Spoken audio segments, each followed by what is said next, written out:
नाम एक ही पकड़ो और जो पकड़ो उसके अनन्य हो जाओ, जिभ्या से वही तुम्हारे स्फुरित होने लगेगा। नाम जप का सबका अधिकार है, जहां से सुनो जो नाम प्रिय लगे सबका परम मंगल करेगा। नाम आगे का कार्य पूर्ण करा देगा, नाम गुरु मिला देगा, मंत्र दिलवा देगा, स्वरूप बोध करवा देगा, ये सब आगे का कार्य। नाम सबके लिए महामंगलदायक है। जो लोग ये कहते हैं कि मैं तो बहुत से नाम जपता हूं, तो उनको गुरु कृपा प्राप्त नहीं हुई अभी। तेषां नित्याभियुक्तानां योगक्षेमं वहाम्यहम्, और तुम विश्वास नहीं कर रहे, तुम अपने नाम को बेचना चाहते हो। तुम्हें संकोच होगा, तुम्हें कैसा लगेगा कौन सा पाप बन गया कि मैंने ये बात अपने कान से सुन ली। सच्ची कहते हैं, हृदय जलेगा कि भगवान कौन सा अपराध बन गया है जो सम्मान रूपी विष पिलाया जा रहा है। इस भयंकर दोष से उपासक को बचना चाहिए। बनावटीपना, दिखावटीपना, मान प्राप्ति के लिए सिद्धपना दिखाना, बिल्कुल ये भगवत प्राप्ति के मार्ग हैं, झगड़े के मार्ग नहीं हैं। ये एक संप्रदाय दूसरे संप्रदाय की निंदा, एक वैष्णव दूसरे वैष्णव के प्रति दोष दर्शन, अरे ऐसे देखते हैं मानो दुश्मन हो। ये शास्त्र और संप्रदाय का उलझा हुआ सूत्र है 100 मन, जिसे सुलझा पाना बड़ा कठिन होता। देखा है, सबका परम कल्याण करने के लिए एक बात सिद्ध है, मान लीजिए, नाम। ये नाम और मंत्र में भेद है, भेद होते हुए भी अभेद है। भेद ऐसा, मंत्र को पवित्र अवस्था में गुरु प्रदत्त जपा जाता है, गुरु प्रदत्त होना चाहिए, पवित्र अवस्था, और उपांश और मानसिक होना चाहिए, वाचिक नहीं। और मंत्र जाप से स्वरूप जागृत होता है। नाम के लिए अपवित्र या पवित्र का कोई भेद नहीं है। नाम अगर गुरु से नहीं मिला है और आप नाम जप कर रहे हो तो वो गुरु मिला देगा। नाम जप का सबका अधिकार है, जहां से सुनो जो नाम प्रिय लगे सबका परम मंगल करेगा। नाम महामहिम है, उठते बैठते चलते फिरते सोते जागते सब। नाम आगे का कार्य पूर्ण करा देगा, नाम गुरु मिला देगा, मंत्र दिलवा देगा, स्वरूप बोध करवा देगा, ये सब आगे का कार्य। नाम सबके लिए महामंगलदायक है। मैं बड़े जोर के साथ कहता हूं, अपने अनुभव की बात कहता हूं, अपने जीवन की बात कहता हूं कि जो कुछ प्राप्त हुआ सब नाम से प्राप्त हुआ। ऐसा गोस्वामी जी भी बोलते हैं। बस हम कुछ सावधानियां बता रहे हैं। नाम जापक अगर इन सावधानियों को कर ले तो बहुत जल्दी नाम सिद्ध हो जाए। पहला, हम जिस प्रभु के नाम का जप और कीर्तन करते हैं उसके अनन्य हो जाएं। अनन्य एक खास बात है। पहली, जो नाम जप करते हैं उसके अनन्य हो जाएं। उठते बैठते सोते जागते वही नाम हमारा जीवन बन जाए। बस ये बहुत खास बात है, इसलिए जल्दी इस पे स्थित नहीं हो पाते। जो लोग ये कहते हैं कि मैं तो बहुत से नाम जपता हूं, तो उनको गुरु कृपा प्राप्त नहीं हुई अभी। देख लेना, जिस दिन गुरु कृपा प्राप्त होगी तो आप समिट जाओगे। गुरु कृपा प्राप्त होने का ये प्रभाव होता है कि वो गुरु प्रदत्त नाम और मंत्र में अनन्य हो जाता है, हो ही जाता है, स्वाभाविक हो जाता है। पर जिसको नाम सिद्ध करना है उसको उस नाम के अनन्य होना होगा। जो नाम कीर्तन करते हो, जो नाम जप करते हो, उसके अनन्य हो जाओ। एक ही परमात्मा है, उसके नाम अनंत है, लेकिन अनंत नाम नहीं जपे जा सकते। नाम एक ही पकड़ो और जो पकड़ो उसके अनन्य हो जाओ, जिभ्या से वही तुम्हारे स्फुरित होने लगेगा। नाम की महिमा है, कितना भी बड़ा पाप किया जाए और नाम जापक का कुछ नहीं बिगाड़ सकता, भस्म कर देता है नाम पाप को। इस बात का भरोसा करके पाप करना, ध्यान दीजिए, नाम की महिमा ऐसी है, पक्का है, पर नाम की महिमा का भरोसा करके पाप करना, नाम सिद्ध नहीं होगा। आपके हृदय की अशांति दूर नहीं होगी, चिंता दूर नहीं होगी, आपको अविश्वास हो जाएगा नाम जप में। प्रभु के नाम का सहारा लेकर के पाप नहीं करना। हाँ, भूल हो जाना और पाप करना, इसमें अंतर है। हमसे भूल हो गई, हमसे गलती हो गई, तो कोई और प्रायश्चित करने की जरूरत नहीं, वो नाम जप ही सब पाप नष्ट कर देगा। लेकिन नाम पाप नष्ट कर देगा ऐसे विचार करके जो नवीन नवीन पाप करता है, वो नामापराधी के हृदय में कभी नाम चल ही नहीं सकता। नाम दैन्य भाव से जो शास्त्र और गुरु की आज्ञा में रहता है वहां चलता है। नाम चिदानंद है, भगवान है, कोई केवल शब्द मात्र नहीं है। नाम की ओट में पाप जो करते हैं वो बड़े नामापराधी हैं, तो नाम उनका मंगल कल्याण करने के लिए जो समर्थ है वो हृदय में नहीं चलेगा, विक्षेप पड़ जाएगा, नाम छूट जाएगा, जीवन बर्बाद हो जाएगा। इसलिए नाम की आड़ में कोई पाप ना करे। भूल से गलती हो गई, पूर्वाभ्यासवश गलती हो गई, तो और कोई प्रायश्चित की जरूरत भी नहीं है, नाम अपने आप पावन कर देगा। अपने आराध्य देव के नाम के बदले में कुछ भी लेने की तैयारी मत कर लेना, नहीं घाटा हो जाएगा। जैसे एकांतिक में प्रश्न किया था कि हम अपनी कामनाओं की पूर्ति नाम से करवाना चाहते हैं, तो क्या हमारा नाम का फल क्षय हो जाएगा? हाँ, हो जाएगा। रुपया है, आपने उसको खर्चा कर दिया, और अगर आपने खर्चा नहीं किया तो उसका ब्याज मिलेगा, और ब्याज खर्चा करोगे तो मूलधन जमा रहेगा।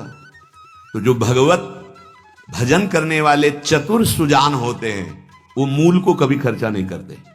क्या मूल का खर्चा? जो हम भजन कर रहे हैं मुझसे के बदले में कुछ नहीं चाहेंगे, तो ब्याज क्या होगा? नाम आपकी व्यवस्था अपने आप बढ़कर करता रहेगा, जो आप मांगना चाहते थे उससे बढ़कर। आप देख लेना, पहले नाम को तो एकत्रित करो। जब नाम रूपी धन एकत्रित हो जाता है तब बिना चाहे आगे से आगे भारी व्यवस्था होती रहती। सही पूछो तो केवल रोना आता है। इतना प्यार कौन कर सकता है? प्रभु के सिवा कैसे? आश्चर्य में, सर्वाश्चर्य में, कैसे तुम्हें वो वाणी की सामर्थ्य नहीं कि वो प्यार बताए।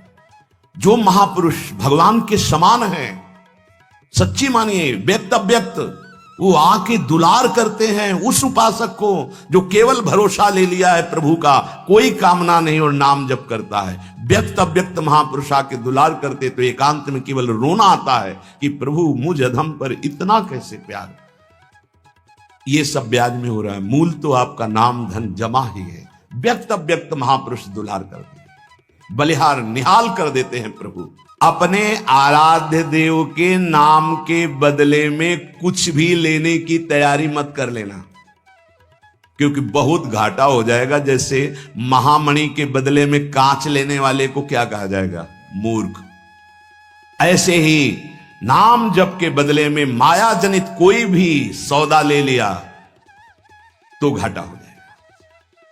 एक तरफ नाम तुम्हारा है, एक तरफ संसार की भोग सामग्री नहीं चाहिए, पीछे पड़ी रहेगी। हर सुविधाएं आपके पीछे पड़ी रहेंगी। विश्वास कीजिए, एक बार परीक्षा में पास हो जाइए, आपके सामने है, आप नाम के बदले में ले लीजिए। नहीं, वो तो वस्तु मिलेगी ही जो नाम के बदले में कह रहे थे। नाम तुम्हारा सुरक्षित बचा रहेगा। अरे कुबेर भी जिनके एक सेवक हैं, लक्ष्मी भी जिनकी दासी हैं, उन प्रभु की बात कर रहे हैं। उन प्रभु को अधीन करने वाला नाम है, उसके बदले में कुछ लोगे तो घाटा हो जाएगा। ये बैठा लो तो बोले हमारा काम कैसे चलेगा? कृपा से सब अपने आप व्यवस्था हो जाएगी, आप चिंता मत करो। नाम जापक की लौकिक पारलौकिक सब व्यवस्था का ठेका स्वयं भगवान लेते हैं। योगक्षेमम वहाम्यहम। एक साधारण आदमी कह दे कि जाओ आज से निश्चिंत रहो, मैं तुम्हारी देख लूंगा सब व्यवस्था, तो तुम निश्चिंत होने लगोगे। अनंत ब्रह्मांडों का सर्वज्ञ सर्वत्र सर्वशक्तिमान कर तुम अकर तुम अन्यथा कर तुम परमात्मा बोल रहा है। अनन्यश्चिन्तयन्तु मामे जनाः परिपासते तेषां नित्याभियुक्तानां योगक्षेमं वहाम्यहम्। और तुम विश्वास नहीं कर रहे, तुम अपने नाम को बेचना चाहते हो। ईश्वर के नाम रूपी धन का संचय करने वाले को पाप नष्ट करने की भावना भी नहीं सोचनी, अपने आप नष्ट हो जाएगा। आग जला दी तो अंधकार और शीतलता दोनों अपने आप प्रभाव से नष्ट हो जाएंगे। तुम्हें मांगने की जरूरत नहीं कि हे अग्नि देवता आप अंधकार को नष्ट कर दे, शीतलता को नष्ट कर दे।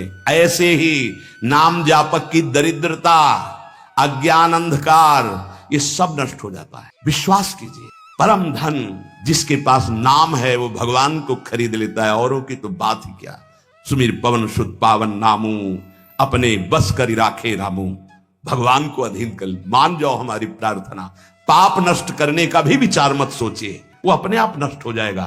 चौथा, अपने आराध्य देव के नाम से बढ़कर और कोई साधन मान लेना, तभी नाम छूट जाएगा। हमारे सेवक जी महाराज ने वृंदावन बाद में आए, पहले वृंदावन प्रकाशित कर लिया गढ़ा जबलपुर में। वो लिख रहे हैं श्री हरिवंश नाम हमारा जीवन सर्व सुखधाम परम मंगल सर्वस्व प्रदान करने वाला है। श्री हरिवंश नाम नित कहो, नाम प्रताप नाम फल लहो, नाम हमारी गति सदा। हरिवंश नाम बिसरे न छिन, श्री हरिवंश सहाय भल।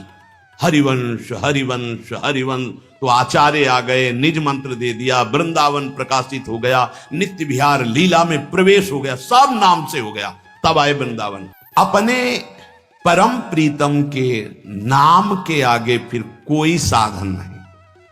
अगर किसी अन्य साधन में महत्व बुद्धि हो गई तो नाम छूट जाएगा। नाम सिद्ध करने के ये उपाय हैं, बहुत बड़े महापुरुषों के वचन हैं। हमारे को जो गुरुदेव ने नाम दिया, इससे बड़ा कोई साधन नहीं। सब सेवा आदि चल, पर नाम नहीं छूटेगा। अगर हम किसी अन्य साधन पर मात्र बुद्धि कर लेंगे तो नाम छूट जाएगा। नाम जापक को दिखावा बिल्कुल नहीं करना चाहिए। नाम में एक रोग लग जाता है दंभ का, बनावटी पना। जहां दंभाया तो नाम अंतर ध्यान हो जाता है, दाम्भिक की प्रापंचिक गति हो जाती है, प्रपंच में फंस जाता है। इसकी कई बार संकेत में चर्चा हुई है। ये दंभ बहुत हानिकारक है। प्रभु का नाम प्रभु के प्रेम के लिए, केवल प्रभु को रिझाने के लिए है। अगर कहीं बनावटीपना, दिखावटीपना आ गया, दूसरों को प्रभावित करने की बात आ गई तो दंभ आ जाएगा। यह दंभ बहुत बड़ा आपका परमार्थ नाशक रोग है। ये बड़े बड़ों के अंदर आ जाता है। इस बात का पता लगना बड़ा कठिन हो जाता है कि दंभ आ गया है। इस दंभ के दोष से बचने के लिए किसी महापुरुष के अनुशासन में रहने की आवश्यकता है। इस दंभ को हम विनोद भाषा में कह सकते हैं बगुला भक्ति, दिखावटीपना। बगुला एक टांग पे खड़ा है, ऐसा लग रहा है जल में समाधिस्थ हो रहा है, लेकिन उसकी दृष्टि मछली पे है, वो समाधिस्थ नहीं है। और जहां मछली आई खट्टे से कहा, फिर वैसे ही बैठ गया। जिसकी दृष्टि विषय भोग पर होती है, विषयों पर होती है, मान प्रतिष्ठा पे होती है, वो दंभ भक्ति में लग गया, अब वो नष्ट कर देगा। दंभ दोष से बचना बहुत आवश्यकता की बात है। जिसको अंदर से नाटक करने का स्वभाव बन गया है, मान बड़ाई प्राप्त करने के लिए, अपने को सिद्ध बताने के लिए, वो दंभी हो जाता है। दंभी किसी और को धोखा नहीं दे रहा है, वो अपने आप को धोखा दे रहा है। वो बहुत ही मूर्खता पूर्वक अपने धन को खो रहा है। सर्वदर्शी भगवान को भला धोखा कौन दे सकता है? हम कह सकते हैं कि वो धूर्त जो दंभ और पाखंड कर रहा है, वो अपनी वासनाओं की पूर्ति के लिए सिद्ध बनना चाहता है, वो बहुत बुरी तरह भ्रष्ट हो जाता है। देखो ये बातें महापुरुष जन, गुरुजन बोल रहे हैं, बहुत सावधानी से हृदय में धारण करना है। जो दंभी होता है वो पाप करने से संकोच नहीं करता, उसका पाप चिरमित्र बन जाता है। चिरंजीवी मित्र मतलब जब तक जिएगा पाप करेगा। बहुत ये चूक हो जाती है। दंभ नहीं होना चाहिए। गलती हो जाए हम हृदय से स्वीकार करते हैं, आगे बढ़ जाओगे। अब हम तो भजन करते हैं, भजन के बल से सारे पाप नष्ट कर देंगे, या किसी भी तरह का कोई नाटक प्रदर्शन करना, बहुत जोर का दंभ बढ़ जाता है। ऐसे नाटक होने लगते हैं कि लगता है भगवान इनको औषधि की जरूरत है। पक्का दिमाग खिसक गया है, इनको औषधि की जरूरत है। ऐसा शास्त्र सम्मत सिद्ध नहीं होता। खूब भगवदानंद में, ब्रह्मानंद में डूबे हुए सिद्धों के दर्शन किए हैं। दंभ अपने आप को भुलावे में डाल करके नष्ट कर देता है। दंभी को पापों से घृणा नहीं होती, दंभी को दिखावे में बहुत रति हो जाती, जिससे लोग कहें, देखो जब सच्ची भक्ति करोगे तुम्हें लोग कहेंगे भक्त, भजनानंदी, या कोई महान शब्द से संबोधन करेंगे तो तुम्हें चुभेगा, तुम्हें संकोच होगा, तुम्हें एक ऐसा लगेगा कौन सा पाप बन गया कि मैंने ये बात अपने कान से सुन ली। सच्ची कहते हैं, हृदय जलेगा कि भगवान कौन सा अपराध बन गया है जो सम्मान रूपी विष पिलाया जा रहा है। कौन सा अपराध बन गया जो ऐसे शब्द सुनाए जा रहे हैं, जैसे कोई कि किशोरी जी की बड़ी कृपा, ऐसा ऐसा तो अच्छा लगा। जैसे कोई ऐसा सामने सम्मान सूचक शब्द, तो एक अंदर झुलझुलाहट पैदा होती है। क्या तुम तो जानते नहीं हो? अरे जिनकी एक लवलेश कृपा मात्र से उनको देखो, तुम क्या समझते हो? कुछ नहीं है इधर, कुछ नहीं है पर्दे में, कुछ नहीं है, रंग पीछे से पड़ रहा है। अगर वो पीछे का रंग बंद हो जाए तो पर्दा एकदम शांत हो जाएगा, कोई चित्र नहीं चलेगा। ये जो चित्र की विचित्रता है पीछे से है। भगवत प्रकाश आ रहा है, गुरु प्रकाश आ रहा है, उसको देखो। उपासक उसको देखता है, इसलिए सदैव दैन्य रहता है कि सामने तुम्हें पर्दा दिखाई दे रहा है लेकिन पीछे गुरु प्रताप है, पीछे इष्ट प्रताप है। उपासक इष्ट प्रताप को देखता है। जैसे रहीमदास जी का बड़ा यश हो रहा था, वो स्वर्ण मुद्राएं बांट रहे थे, तो ऐसे बांट रहे। किसी ने पूछा कि प्रभु आप नेत्र नीचे करके क्यों बांट रहे हैं? देने वाला तो कोई और है, उससे कोई जय जयकार कर नहीं रहा। मेरे नेत्र इसलिए नीचे हैं कि देने वाले को देख नहीं पा रहे हो, लोग भरम मोह पे करें कि रहीमदास जी बांट रहे, इसलिए मेरे शर्म के कारण नेत्र नीचे। देनहार तो कोई और है जो रात दिन दे रहा है। ऐसे दाम्भिक की बड़ी दुर्गति होती है। परमात्मा मिलन का ये जो संयोग बना है, बहुत अनंत जन्मों के बाद कृपा हुई है। अतएव इस भयंकर दोष से उपासक को बचना चाहिए। बनावटीपना, दिखावटीपना, मान प्राप्ति के लिए सिद्धपना दिखाना, बिल्कुल ये दंभ लग जाएगा। जो सच्चाई से भजन करने वाले भक्तजन हैं, जो संयमी जितेंद्रीय मनोनिग्रही हैं, जो कर्तव्यशील हैं, जो शास्त्र के अनुसार चलते हैं, नाम जापक को ऐसे संतों का संग करना ही चाहिए। तभी आपकी नाम में रुचि होगी, तभी नाम जप आपका बढ़ेगा, तभी नाम जप आपका पचेगा। भजन न होई संग बिनु, भजन बिना नहीं प्रेम।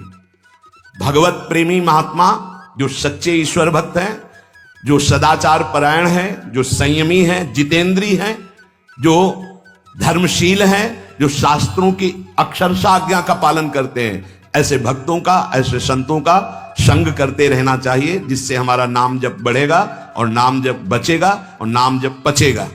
सातवां, नाम जापक को किसी भी संप्रदाय या धर्म की निंदा नहीं करनी चाहिए, कभी किसी का तिरस्कार नहीं करना चाहिए और संप्रदाय के झगड़े में भी नहीं फंसना चाहिए। पक्का ये भगवत प्राप्ति के मार्ग हैं, झगड़े के मार्ग नहीं हैं। ये एक संप्रदाय दूसरे संप्रदाय की निंदा, एक वैष्णव दूसरे वैष्णव के प्रति दोष दर्शन, अरे ऐसे देखते मानो दुश्मन हो। अरे भाई, उसी प्रभु को तुम राम मान के भज रहे हो, कृष्ण मान के भज रहे हो, शिव मान के भज रहे हो, शक्ति मान के भज रहे हो, विविध नाम रूप आप उनके भज रहे हो, तो मेरे ही तो प्रभु हैं। फिर झगड़ा किस बात का? हमारी तो यही समझ में नहीं आता कि झगड़ा किस बात का होता है, निंदा किस बात की होती है। हम राधा बोल रहे हैं, वो मां बोल रहा है, वो कृष्ण बोल रहा है, वो शिव बोल रहा है, लेकिन परमात्मा तो एक ही है ना। उसी परमात्मा के विविध नाम है, चाहे जिस नाम से पुकारो। अगर ये ज्ञान नहीं तो उपासक किस बात के हो, झगड़ा किस बात का? ये महापुरुषों से सुना है, आपने भी सत्संग में सुना होगा ये कि माया प्रपंच का उलझा हुआ सूत है 50 ग्राम, और ये शास्त्र और संप्रदाय का उलझा हुआ सूत्र है 100 मन, जिसे सुलझा पाना बड़ा कठिन होता। देखा है, जो संप्रदाय की कट्टरवादिता के अंतर्गत हैं, वो सदैव निंदा ही करते रहते हैं, कहीं भी बैठे उनका विषय ही होता है आचार्य और वैष्णवों की निंदा करना। ये संप्रदाय नहीं सिखाता। तुम अपने खुद आचार्य की निंदा कर रहे हो, इष्ट की निंदा कर रहे हो, तुम जानते ही नहीं तुम्हारा ही इष्ट और आचार्य सब रूपों में है जिसकी तुम निंदा कर रहे हो। तुम्हारा ही इष्ट आचार्य कैसे प्रसन्न हो जाएगा? एक गाल में चंदन लगाओ, दूसरे में थप्पड़ मारो तो ये पूजा कही जाएगी? वही सब रूपों में विराजमान है। नाम जापक किसी भी संप्रदाय के झगड़े झंझट में ना फंसे। प्रिया प्रीतम, आचार्य वचन, गुरुदेव का मंत्र, नाम उपदेश, बस इतने से मतलब है। हम अपने आचार्य को बड़ा कह के दूसरे अपने ही आचार्य स्वरूप की निंदा करेंगे तो हमारे आचार्य का त्याग हो जाएगा अपने आप। थोड़ी सी बात में समझना। हरिराम व्यास जी महाराज जरा सी बात कबीरदास जी के प्रति बोल पड़े, वो तो नित्य रास विलास रस को क्या जाने, वो तो निर्गुण निराकार भगवान के शिव पास। हल्का शब्द जरा सा हो गया, वो रस की गरूरता में बोले, निंदा नहीं की। जैसे